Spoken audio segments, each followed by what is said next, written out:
আজকে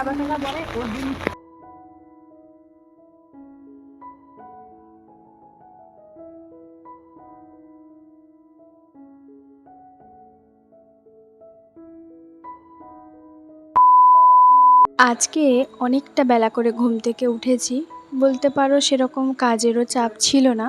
তবে সকালে বাসি ঘরে কাজ ফেলে রাখলে তো আর হবে না। সব কিছু করে স্নান ধান করে এখন এসছি একটা পার্সেল নিয়ে। না না, পার্সেলটা আমি অর্ডার করিনি, অর্ডার করেছিল তোমাদের দাদাভাই, কিন্তু পছন্দটা ছিল আমার। হ্যালো এভরিওয়ান, আমি বৃষ্টি। কেমন আছো সবাই? আশা করছি সবাই খুব ভালো আছো, সুস্থ আছো। আমার নতুন একটা ভিডিওতে তোমাদের সকলকে জানাই অনেক অনেক স্বাগত। এই যে দেখো, এই কুর্তিটা এই কিছুদিন আগে আমি অর্ডার করেছিলাম। ইচ্ছে আছে যখন আমাদের নতুন বাইকটা আসবে, সামনেই হচ্ছে এখানে ওলাইচণ্ডী তলা একটা মন্দির আছে, সেখানে যখন পুজো দিতে যাব তাই এই কুর্তিটাই পরে যাব। তবে তোমাদের দাদাভাই বলেছিল 3 পিস নাও, এর সঙ্গে প্যান্ট ওড়না দুটোই যদি থাকে তাহলে হচ্ছে তোমার নিয়ে নাও। তবে আমি বলেছিলাম যে না, এরকম কুর্তি থাকলে আমি বাজার এখানে সেখানে গেলেও সবসময় পরতে পারবো। তো তার জন্যই আমি এটা অর্ডার করেছিলাম। কাপড় কোয়ালিটিও ভীষণ সুন্দর, হালকা পাতলা, পরেও একদম ভালো লাগবে। আর যেরকমটা আমি অর্ডার করেছিলাম ঠিক সেরকমটাই এসছে। জানো তো, পার্সেল অনলাইন থেকে যেসব কেনাকাটাগুলো করি আমি আমার সম্পূর্ণ নিজের ইচ্ছেতে আর আমার নিজের পছন্দেই আমি কেনাকাটা করি। তবে সেগুলো আমার সবকটাই বেশিরভাগই ভালো আসে। ওই হাতে গোনা একটা দুটো ওটা আলাদা, কিন্তু 100%-এর মধ্যে 99% কিন্তু আমার খুব ভালোভাবেই আসে। আজকে সকালে ওই যে বললাম তাড়াহুড়োটা কেনই ছিল না, সেটা এই যে দেখো, সকালবেলায় বৌদি ফোন করে বলল আমি তোমাদের জন্য আলুর পরোটা করব, তুমি কিন্তু কোনো কিছু রান্না করবে না। তবুও আমি ভেবেছিলাম কি বলতো, আলুর পরোটা ওরা তো যেহেতু সস দিয়ে খায়, আমিও সস দিয়ে খাই, কিন্তু তোমাদের দাদাভাই আবার শুধু আলুর পরোটা সস দিয়ে খাবে না। তো ওর জন্য আলু কুঁদরি একটু টমেটো পেঁয়াজ দিয়ে একটা তরকারি মাখা মাখা করে দিয়েছি। খাওয়া দাওয়া করতে বসেছিলাম, তার মাঝখানে এই যে মাছওয়ালা কাকু এসেছে, তো মাছটাই নিচ্ছি। আর এখান থেকে মাছ নিলে না প্রচুর দাম পড়লো। তবে শিক্ষা একটা হলো, এখান থেকে আর কোনো দিনও দ্বিতীয়বার আমরা নেব না। যেহেতু বাড়িতে মাছটা ছিল না সেই জন্যই হচ্ছে নিয়েছি। তো তোমাদের দাদাভাই কিন্তু আজকে একটুখানি বেরোবে বলতে পারো, আজকে সারাদিনও বাড়িতেই থাকবে না। আর আজকে আমাকে একাই থাকতে হবে সারাদিন, কালকে হয়তো চলে আসবে আবার নাও আসতে পারে। তো দেখা যাক কী করে। তবে কোথায় যাচ্ছে সেটা বলছি, তার আগে এই যে দেখো, কাচরাওয়ালা ভাইয়া না এ কয়েকটা দিন বৃষ্টি হয়েছিল, তো সেই কারণে আসেনি। আর আমি পাকুড়ে থাকাকালীন সবসময় কাচরাওয়ালা ভাইয়া বলে বলেই আমার অভ্যেস হয়ে গেছে বলতে পারো। আর এই যে দেখো, সন্তুদা আমার জন্য আগে থেকেই ফোন করেছিল, মধুশ্রীদি বলেছিল কাঁঠাল খাবে। আমি কাঁঠাল খেতে ভীষণ ভালোবাসি, সেটা জানতো, তো সেই জন্য পাঠিয়ে দিয়েছে। আসলে কাঁঠালটা ওদের বাড়ির মালিক ওদেরকে দিয়েছিল, সেখান থেকে কয়েকটা মতন ওরা খেয়েছে আর আমার জন্য দিয়েছে। তবে কাঁঠালগুলো না একদম ভালো ছিল না, ভেতরে কেমন জানি না খারাপ হয়ে গেছিলো। তো আমি একটাখানি খেয়েছি আর বাকিগুলো ডাস্টবিনে ফেলেছি। সেটা ওদের ভুল নয়, হতে পারে, খারাপ হতেই পারে, যাই হোক আমি ফেলে দিয়েছি। আর তারপর তোমাদের দাদাভাই এখন বেরিয়েছে বাড়ি। প্রথমে যাবে বাবার বাড়ি, আর বাবার বাড়ি থেকে হয়ে একটা কাজে যাবে। কাজে বলতে পারো, আমরা যেহেতু এখানে নতুন বাইক নিচ্ছি, তোমরা তো জানো, দেখেছো, সেটাই হচ্ছে কি বলতো, কাগজপত্র সমস্ত কিছু ঠিকঠাক করতে হবে। এই ধরো তোমাদের দাদাভাই না আগেও একটা যে বাইক ছিল সেটাও কিন্তু তোমাদের দাদাভাই কিনেছিল। আমার শ্বশুরমশাই কিছু টাকা দিয়েছিল আর সেই সাথে তোমাদের দাদাভাইও দিয়েছিল, কিন্তু ওইটার কি বলতো লাইসেন্স এখনও পর্যন্ত বার করা হয়নি। তো ভাবতে পারছো আজকে কত বছর আগে তোমাদের দাদাভাই বাইক কিনেছে, কিন্তু নিজের নামে এখনও পর্যন্ত লাইসেন্স করেনি। আর এখানে থাকলে লাইসেন্সটা যে কতটা দরকার সেটা অবশ্যই জানো। লাইসেন্স করা নেই এটা ভুল কথা, মানে আছে, সেটা আমার শ্বশুরমশাইয়ের নামে। আর শ্বশুরমশাই তো বাইক চালাতে পারে না, আর সেই লাইসেন্স এখানে নিয়ে আসাও হবে না। তো গাড়ি কেনার আগে তোমাদের দাদাভাই বলল একসঙ্গে দুটো কাজই হয়ে যাবে। তো আমি বললাম ঠিক আছে, তোমার মা যদি আসতে চায় তাহলে অবশ্যই নিয়ে এসো। তো ওই জন্য হচ্ছে তোমার আনতেও গেছে আর সেই সাথে লাইসেন্সটাও বানাতে গেছে। আশা করছি আজকে হয়ে যাবে। আর তার মধ্যে দেখো, এই পার্সেলটা আমার এসছে। তো আমি না খুব একটা বেশি কি বলতো, মানে পার্স বা এই ধরনের বড় ব্যাগ আমি ক্যারি করি না। আমার দিদি এই কয়েকটা দিন আগে, বলতে পারো 4-5 দিন আগে বলেছিল তুই কোথাও গেলে একটা ব্যাগ ক্যারি করিস না, এই ধরনের কথা বলেছিল।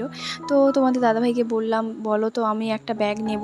তো বলছে ঠিক আছে, তাহলে অনলাইনে নেবে নাকি অফলাইনে? তো আমি না অনলাইনেই আমার বেশ ভালো লেগেছে, আমি বললাম আমি অনলাইনেই নেব। তো তারপর এইটাই অর্ডার করেছিলাম, এটা বেশ ভালো লেগেছিল। তবে দিদি বলল এগুলো দীঘাতে নাকি 100 টাকা করে, আর আমি নিয়েছি ওই 270 250 এরকম সামথিং কিছু একটা হবে। তো যাই হোক, কোয়ালিটিটা তো ভীষণ ভালো, যেরকমটা অর্ডার করেছিলাম ঠিক সেরকমটাই এসছে। সেই সাথে একটা রাবার দিয়েছে, কেন দিয়েছে কিসের জন্য দিয়েছে আমি জানি না, হয়তো ভুল করে ঢুকে গেছে, আমি তাও জানি না। এটা এখন আমি কি করব সেটাই ভাবছি, তবে দেখি এটা থাক। আর তারপর এই যে দেখো মানে দুটো পার্সেল এসছে কিছুক্ষণের মধ্যেই, আর আজকে সারাদিন আমি পার্সেল খুলতেই ব্যস্ত। তো তারপরে এই যে দেখো, এখানে হচ্ছে একটা ওয়ান পিস তোমাদের দাদাভাই কিছুদিন আগেই অর্ডার করেছিল। তো আমি ওকে এই কালারটা বলেছিলাম যে এই কালারটা বেশ ভালোই লাগবে। তো ও এটা অর্ডার করেছে তার একটাই কারণ, যেহেতু নতুন বাইক আনতে যাব, তো ওই জন্য বলেছিল তুমি একটা ওয়ান পিস নাও, নতুন হচ্ছে তোমার জামা একটা নাও। বলেছিল যে অফলাইনে নেবে নাকি অনলাইনে। ও আমাকে সবসময় যেন জিজ্ঞেস করে, কিন্তু আমি যদি অফলাইনে নিতাম তাহলে আমাকে মলে যেতে হতো, আর মলে যেতে হলে সেই টোটোতে করেই যেতে হতো। তো সেই জন্য আমি বললাম যে না, আমি অফলাইনেই হচ্ছে তোমার নেব না, আমি অনলাইনেই নেব। আর এই কুর্তিটা আমি ঠিক যেরকমটাই ওয়ান পিসটা অর্ডার করেছিলাম ঠিক সেরকমটাই এসছে। কোয়ালিটি তো ভীষণ সুন্দর, সেটাই তোমাদেরকে বলছিলাম, ভীষণ হালকা পাতলা। তবে জানো তো, আমি ওয়ান পিস খুব একটা লেগিংস ছাড়া আমি পরি না, লেগিংস দিয়েই পরি। আর একটু শর্ট করেই হচ্ছে যে অ্যাঙ্কেলওয়ালা যে লেগিংসগুলো হয় সেগুলো দিয়েই পরি। কালারটা ভীষণ সুন্দর, ভীষণ ভালো এসছে। তোমাদের দাদাভাইকেও আমি ফটো তুলে পাঠিয়ে দিয়েছি। ঠিক তার পরের দিন সকালবেলা ব্লগটা আবারও কন্টিনিউ শুরু করছি। আর জানো তো, তোমাদের দাদাভাই যখন বাড়ি যায় তার ঠিক আগে থেকে আমাকে কতবার বলেছে যে আমার সঙ্গে বাড়িতে চলো, একটা দুটো দিনের ব্যাপার, এখান থেকে যেতে এমন কোনো অসুবিধে নেই, পাকুড়ে থাকলে ওটা একটা আলাদা। মানে ও বলতে পারো একা ছেড়ে যাওয়ার জন্য একদমই রাজি ছিল না, তবে ওকে বলতে পারো আমি জোর করে বলেছি যে আমি থাকতে পারবো, আমার কোনো অসুবিধা হবে না, কারণ এখানে তো নতুন জায়গা, আমি খুব একটা চিনিও না যে বাইরে বেরোবো। তারপরে আমার যে রুমের বাড়ির মালিক ওরাও খুব ভালো, ওরাও ভীষণ কেয়ারিং, ওদের কাছেও কালকে বসেছিলাম অনেকক্ষণ। তো তারপর হচ্ছে তোমার কি বলো তো, আমি এখানে সকালবেলা বিছানাপত্র সমস্ত কিছু গোছাচ্ছি, আর আমি এটাই ভাবছি যদি হয়তো বাড়ি যেতাম তাহলে হয়তো ভালো হতো, কারণ কালকে সারা রাত আমার সেরকম ঘুম ধরেনি। ওই যে একা নতুন জায়গায় তো কেমন জানি না গাটা ছমছম করছিল, ভয় ভ্রান্তি সেরকম নেই, কিন্তু ওই যে পুরো একা খাটে কেমন কেমন লাগছিল, আর নতুন জায়গা বুঝতে পারছিলাম না, তো খুব একটা ভয় মানে পাচ্ছিলাম এই আর কি। ভূতের ভয় বা কেউ ওরকম কিছু নয়, মানে একটা কেমন লাগে গা ছমছমে ব্যাপার। তো যাই হোক, তারপর সকালবেলা ঘুম থেকে উঠে ও আমাকে কল করছিল, তার মাঝখানেও আমাকে বহুবার কল করেছে।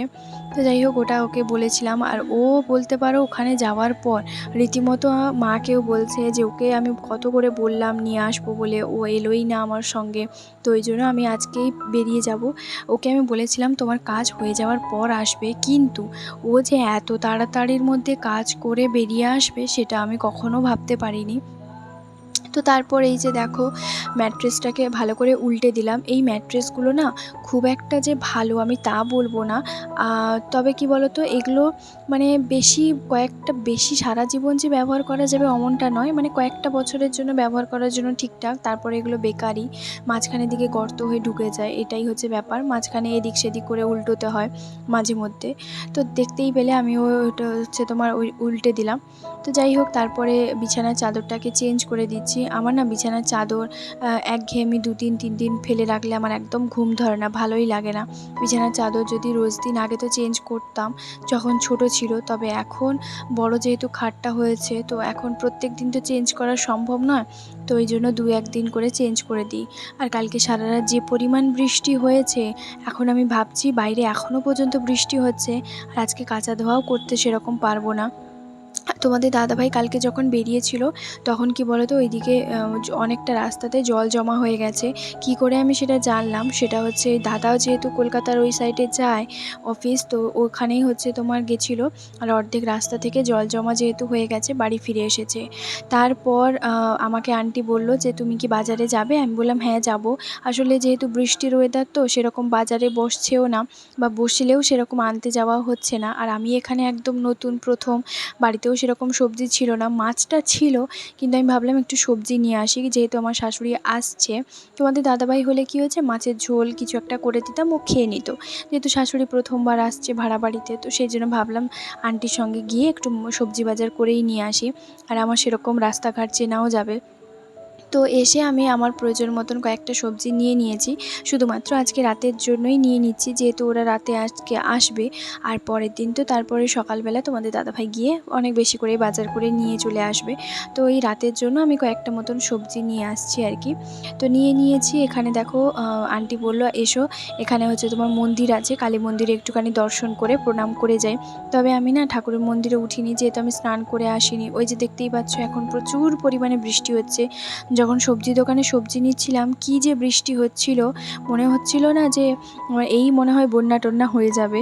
তো যাই হোক, তারপরে এসে গেছি এখন কচুরির দোকানে। এইখান থেকে তোমাদের দাদাভাই কচুরি নিয়ে গেছিলো, আর আমার একটুখানি মনে মনে হচ্ছিল যে এই দোকানটা থেকেই নিয়ে গেছে, যেহেতু তোমাদের দাদাভাই বলেছিল যে সামনের দোকানেই হচ্ছে তোমার কচুরি পাওয়া যায়। কচুরিগুলো ভীষণ সুন্দর, ভীষণ ভালো। বিশেষ করে তরকারিটা না, ঘুগনির তরকারির সঙ্গে যে সয়াবিনটা দিয়েছে ওটার জন্য আমার বেশি ভালো লেগেছে। তো ওখান থেকে আমি 4 পিস 6 পিস মতন কচুরি নিয়ে নিয়েছি, আর একটা করে কচুরি 6 টাকা করে। তো আমি আমার মতন করে নিয়ে নিয়েছি, ভেবেছি দুপুরবেলা এখন কয়েকটা খাবো, আর সকালবেলা এখন কয়েকটা খাবো, আর তারপরে দুপুরবেলা খাবো, এটাই ভেবেই হচ্ছে তোমার নিয়েছি। আর তারপর এখন হচ্ছে তোমার যাচ্ছি সামনের ওই দোকানে। সামনে কি বলো তো, মিষ্টির দোকান থেকে মিষ্টিও নিয়েছি, যেহেতু আন্টি ঠাকুরের জন্য নিল, তো আমি ভাবলাম আমিও তাহলে নিয়ে নিই, দেখে নিই এখানকার মিষ্টিগুলো কেমন। তো আশা করছি এই মিষ্টিগুলো ভালোই হবে, কারণ পাকুড়ে সেরকম মিষ্টি না কোনো কিছুই আমার একটাও ভালো লাগতো না। তো যাই হোক, সেই জন্য এখান থেকে মিষ্টি নিয়ে নিয়েছি ওই 2 পিস মতন।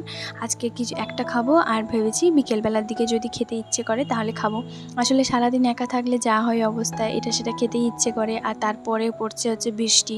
এই বৃষ্টির ওয়েদারে দেখবে আরও তো ভালো মন্দ এটা সেটা খেতে ইচ্ছে করে। জানি না এটা কার হয়, আমার তো হয়। তবে এই বৃষ্টির ওয়েদারে মনে হচ্ছিলো যেন একটু খিচুড়ি খেতে।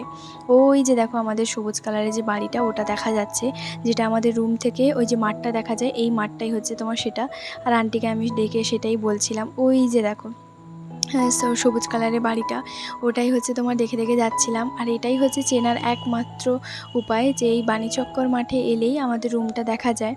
তো যাই হোক, হেঁটে হেঁটে যাচ্ছিলাম। আর বাজারটা খুব একটা দূরে নয়, বাজার নয় ওটা ঠিক বলা যায় না, মানে ওখানে কি বলতো, একটাই দোকান, ওই দোকানটাই হচ্ছে একটা ভুসিমালের যেরকম দোকান থাকে, ওই দোকানের মধ্যে সব ধরনের সবজি আছে, সবজি তারপরে আদা রসুন সব কিছুই আছে। ওখানেই হচ্ছে গেছিলাম, আমাদের রুম থেকে ওই কিছুটা হাঁটা পথ আর কি।